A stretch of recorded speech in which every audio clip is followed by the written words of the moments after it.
Yo, what's up time out gang? Udah fix sih kalau Charlotte Hornets adalah tim yang paling berbahaya sekarang ini di Eastern Conference. New York Knicks pun hari ini jadi korbannya mereka setelah Charlotte Hornets menang 114-103 untuk kemenangan kelima mereka secara beruntun. Charlotte Hornets ini lagi pelan-pelan nih guys, lagi pelan-pelan mau coba naik ke posisi 6 nih. Mereka ada chance tetap di 10 game terakhirnya mereka, tapi sekarang ini mereka masih ada di posisi ke-9 dan nantinya kalau mereka ingin masuk ke playoff pastinya harus melewati babak play-in terlebih dahulu. Tapi gue cukup yakin mereka akan lolos dari play-in dan tim yang akan ketemu mereka di first round itu akan puyeng banget sih karena tim ini legit guys. Menurut gue tim ini legit banget sih karena apalagi kalau starternya mereka sehat ya, yaitu LaMelo, lalu juga Conley Paul, Brandon Miller, Miles Bridges, dan of course Musa Diabate. Mereka tuh hampir undefeated guys.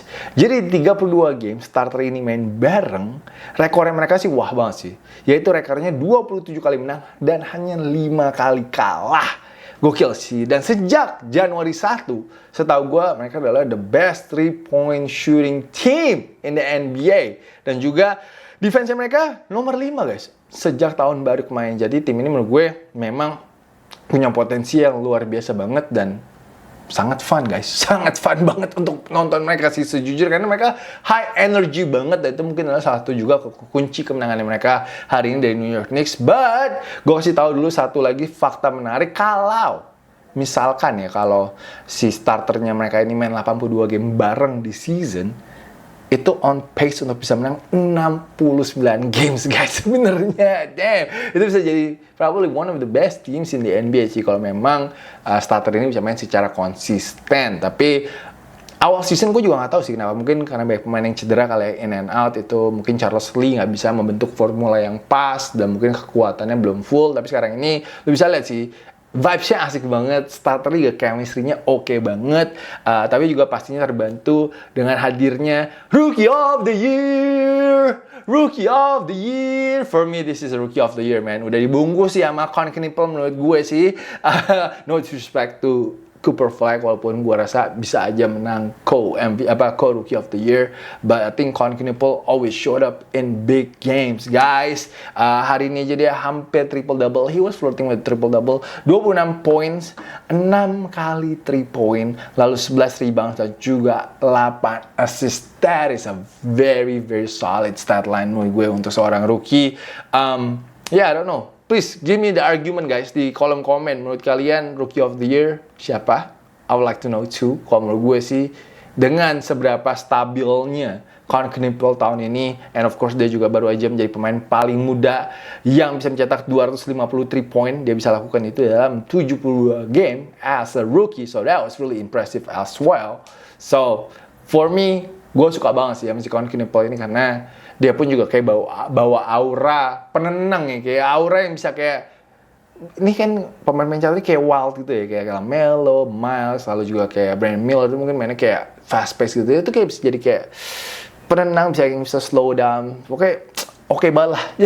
Dia ada di Charlotte Hornets, dia tuh bener kayak yang bikin tim itu level headed dan juga pastinya memberikan elite shooting as well ya untuk si Charlotte Hornets. Jago sih kan, jago banget menurut gue. Dan gue tetap yakin dia akan bisa melewati rekornya Stephen Curry kalau dia bisa injury free dan juga main cukup panjang di NBA. And again, menurut gue yang paling penting adalah he always show up in big games. Selain tadi LaMelo of course 22 points, Brandon Miller 21 points, tapi again gue juga merasa addition dari Kobe White itu berasa banget sih. Di hari ini off the bench 17 points. Dia tuh kayak apa ya, lu bisa depend on him gitu, lu bisa berharap sama dia selalu hampir tiap malam untuk bisa kasih lu double digit point off your bench gitu. Jadi legit scorer, why not right, untuk Charlotte Hornets. And of course juga kunciannya menurut gue adalah Musa Diabate. Musa Diabate ini menurut gue ya itu hustle-nya, defense-nya dia, just toughness-nya dia tuh yang memberikan karakter ataupun juga identitas untuk tim ini sih. And of course menurut gue dia juga agak jadi glue guy-nya sih untuk Charlotte Hornets. Gue jujur sih pengen Charlotte Hornets sampai second round ya, karena menurut gue they're just too much fun to watch man. Tadi aja lo bisa lihat Brandon Miller after a breakaway dunk di dap sama The Baby, the rapper. Of course Miles Bridges terakhir juga give you a one big handed slam untuk bisa menyelesaikan game ini. Gue sih mendingan nonton Hornets sih daripada nonton New York Knicks sih. Jujur aja sih gue lebih enjoy nonton Charlotte Hornets sih, karena ya mereka lebih atraktif aja dan gue Knicks agak soft. Can I say that? Can I really say that? But menurut gue tadi lu bisa lihat dari rebounding battle-nya aja sih. Charlotte Hornets tuh dominated the New York Knicks, reboundnya 43-24. That's really bad. When you have like Cat, you have OG Anunoby, you have Mitchell Robinson. Tapi lu kalah rebound 43-24, 24 rebound. Gue gak salah lihat stats kan. Hopefully semoga gue baca yang bener sih stats, tapi 43-24 sih. And tadi gue gak tahu kenapa Cat cuma main 21 menit. Apakah dia kena mental? I don't know. But Jalen Brunson sih tadi yang 20 plus poin untuk New York Knicks. Dia mencetak 26 poin hari ini dan juga berapa dari 13 assist if I'm not wrong. But like I said, kelihatannya Knicks ini belum siap sih untuk playoff basketball nanti ini karena ya itu agak soft aja menurut gue sih. Just look really bad for them sih hari ini. Yang really bad juga adalah kemarin Houston Rockets, guys. What the hell happened to them in the last 2 minutes and 50 seconds? Padahal dari kuarter keempat udah panas banget ya, karena kan mereka ngejar ya kemarin itu di kuarter keempat tuh bisa push the game to overtime. Mereka ended the fourth quarter dengan 19-2 run, lalu juga sempat leading 13 poin di overtime di sisa 3 menit itu, and after that they shooting blank. And juga ngeblank. Mainnya menurut gue ya. Dan of course bedanya kalau T-Wolf main itu lagi tiba-tiba langsung panas, langsung 15 straight points. Dan akhirnya Timberwolves menang 110-108 lewat babak overtime. Dan ini nggak ada Anthony Edwards ya guys. No Anthony Edwards in this game. Dari benchnya Houston Rockets si Fred VanVleet berdiri flexing sampai akhirnya semuanya duduk manis. Malah yang poin duluan kemarin si Mike Conley sama Kyle Anderson yang memulai 15 all-run tersebut, and of course setelah itu ada Dante DiVincenzo yang nembak-nembak, and of course juga Julius Randle yang bikin semuanya jadi bubar kemarin ini. Ini kelihatannya adalah the biggest comeback ever dalam sejarah NBA di babak overtime. Kayaknya belum pernah ada tim yang menang 13 poin di overtime lalu kalah. Kalau kalah rekornya berapa? 81-0, something like that. Sekarang jadi 81-1 mungkin rekornya, but kemarin itu Sengun abis ngedang di OT, asal nggak bisa geser Randle lagi guys. Just nggak bisa geser Randle lagi. Abis itu KD juga 2 kali free throw nggak masuk ya. Dan KD setelah ngomongin temennya tentang free throw, now he missed 2 of the biggest free throws in the game. Kalau dia 2 free throw bisa masuk, who goes to double overtime.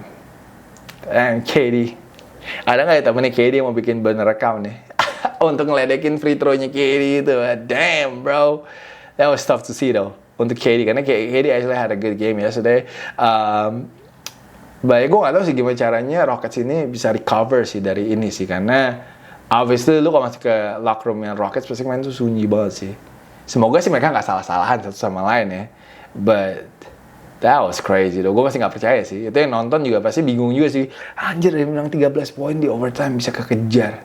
Doesn't make sense for me, tapi ya gue cuma bisa ketawa aja sih jujur sih lihat meltdown-nya Houston Rockets sih. Cause my Clippers will never. Nggak, tapi jujur ini kenapa kan gue selalu bilang bahwa kayaknya Rockets akan keluar dari first round playoff sih, karena kelihatannya nggak ada leader lah ya. I think Rockets nggak punya leader juga sih. Ini kenapa itu main bisa terjadi. Jaden McDaniels though main top scorer dengan 25 poin untuk Minnesota Timberwolves. Males juga sih dijaga dia sih. Main KD sekali di strip di mid court, and then of course Ant-Man langsung hype banget untuk breakaway dunknya si Jaden McDaniels. Selain itu of course ada Julius Randle yang juga 24 points, 6 rebound, 6 assists, and Dante DiVincenzo had 17 points. So that was just a very crazy game sih menurut gue. And you know what's crazy as well? LeBron main bareng Bronny kemarin ini lawan Indiana Pacers. Plus ada Caitlin Clark jadi photographer kemarin ini.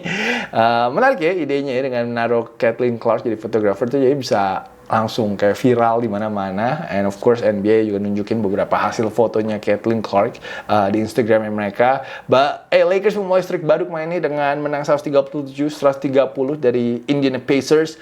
For me sih main highlightsnya ya pasti si Bronny ya ngedang dari baseline, assistnya, damn, I'm trying to remember who assist was that. Tapi itu that was a nice bounce pass assistnya Jackson Hayes, maybe Austin Reeves, I forget.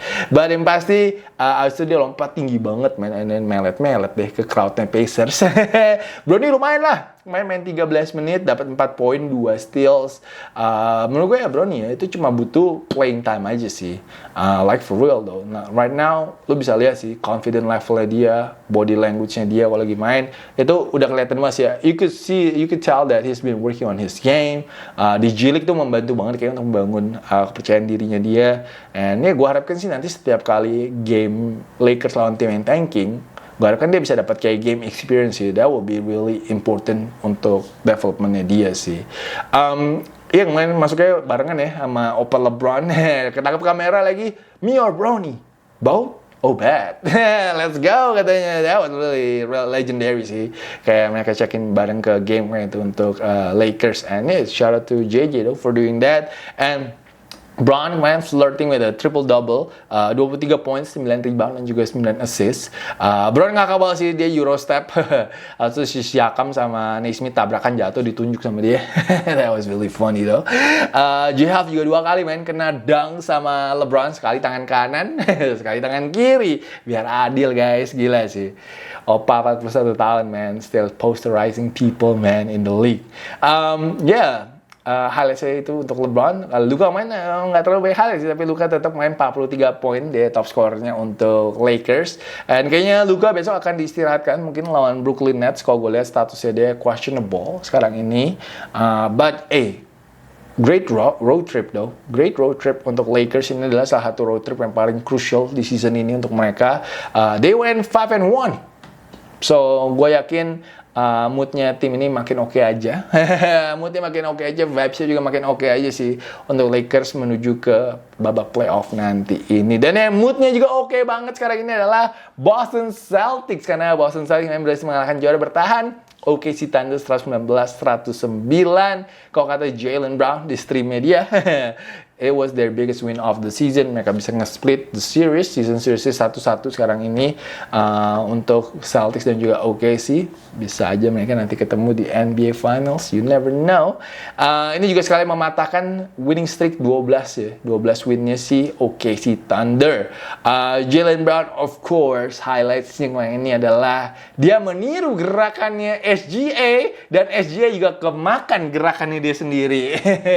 SGA got a taste of his own medicine kemarin ini. Dan dia seneng banget, dia bangga banget, langsung dipamerin main di streamingnya Jaylen Brown. Ngakak banget sih itu, tapi Jaylen scored 13 dari 31 poinnya di kuarter ketiga, dimana kuarter ketiga main jadi kuarter yang crucial banget di game ini. And of course Jason Tatum setelah a very rocky back-to-back game, I think sekarang ini berhasil bounce back dan juga almost had a triple-double main ini. Dia 19 points, 12 rebound dan juga 7 assist untuk Celtics.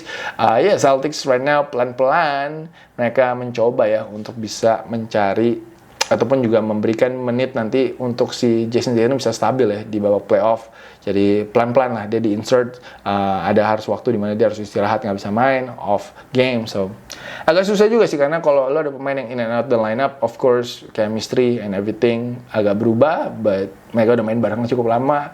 Celtics should be okay. Dan yang should be okay juga adalah San Antonio Spurs guys, yang kemarin membantai Memphis Grizzlies 123-98. Spurs ini cuma ketinggalan 2 game. Spurs hanya ketinggalan 2 game aja dari OKC Thunder. Jadi ini mereka masih ada chance untuk bisa menjadi tim number 1. The number 1 team in the NBA guys. Wemby mainnya 19 poin, 15 rebounds. Devin Vassell juga 19 poin. Tapi highlightsnya banyak juga sih kemarin game ini. And of course yang viral adalah G. Jackson sama Wemby kemarin ganti-gantian posterize each other. That was really fun to see. Kalau Wemby kena poster itu seru sih lihatnya sih, jujur aja sih. Tapi ya ada Wemby juga kemarin ngedangnya telak juga sih di depannya si Gigi Jackson. Setelah itu of course ada Stephen Castle, probably one of the nastiest dunk of the season. He hammered that one on Taylor Hendricks, man. That was really nasty sih menurut gua. Dan Spurs sejak Januari 1 mereka yang memiliki rekor paling bagus di NBA dengan rekor 31 kali menang dan 9 kali kalah, dan juga number 4 untuk offensive ratingsnya mereka. Dan gua hari Sabtu, Minggu subuh siaran Bucks lawan Spurs. Semoga nggak terlalu pembantaian ya, biar nggak ngantuk karena gamenya jam 2 pagi di Prime. Make sure you check it out. And kemarin itu juga ada satu possession yang ngeliatin Spurs banget lah. Spurs basketball. 8 kali passing, 1 kali dribble, and ended up with a 3-point from Dylan Harper. That was just beautiful, man. Emang sih, Spurs ini selalu mainnya sangat beautiful. Dan mungkin yang lagi hatinya beautiful juga adalah fansnya Atlanta Hawks. Damn, gue gak ngerti sih gimana caranya Atlanta Hawks sekarang ini menang terus, guys. Gila, man. Gue baru tahu sekarang kalau tiba-tiba mereka udah di posisi 5 Eastern Conference, man. Cepet banget naiknya, coy.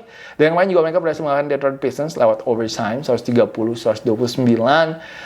Dramatic game, but Jalen Johnson led the way. 27 poin, 8 rebound, 12 assist. CJ McCollum juga 27 poin kemarin ini.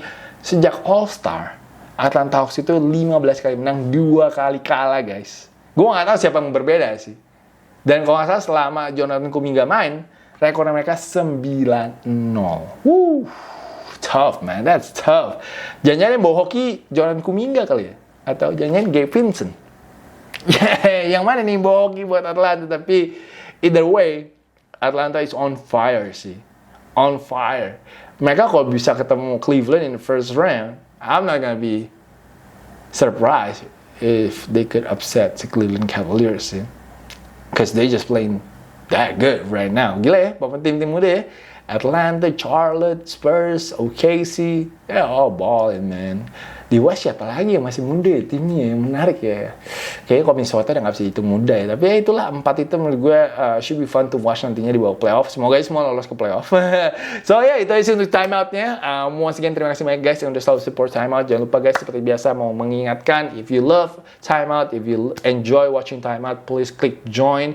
Your support sebagai member itu sangat berarti banget untuk channel ini bisa selalu berada di YouTube. So hopefully you guys can support it. Jangan lupa juga untuk komen. And jangan lupa juga untuk share it to your friends. And once again, have a great weekend everybody. Thank you so much for watching. And I will see you guys again very soon. Peace out everybody.